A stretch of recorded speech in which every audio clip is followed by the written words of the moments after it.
The Egyptian president came to Downing Street today. The protocol was observed. There were the smiles, the handshake, the red carpet.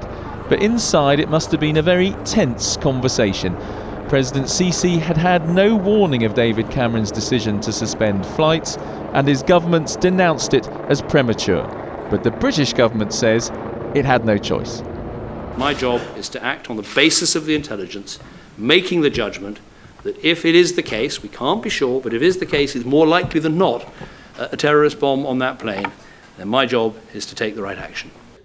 President Sisi revealed that 10 months ago the British had requested extra checks at Sharm el-Sheikh airport, and he said they had been satisfied. Clearly that's no longer the case. The government says its decision is based on a range of information surrounding the crash, including intelligence. But if this was caused by a bomb, who planted it? This video, released after the crash, showed Russian Islamic extremists congratulating the so-called Islamic State for carrying out an attack. If that's the case, analysts say that's a new dimension to the group's activities.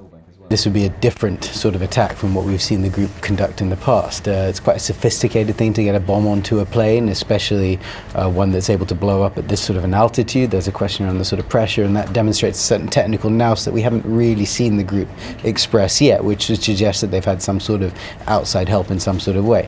The first funerals have been taking place in Russia today. David Cameron telephoned President Putin, but the Russians so far have not followed Britain's lead. The Dutch, Irish and some German airlines have, and the government here is convinced it's made the right decision.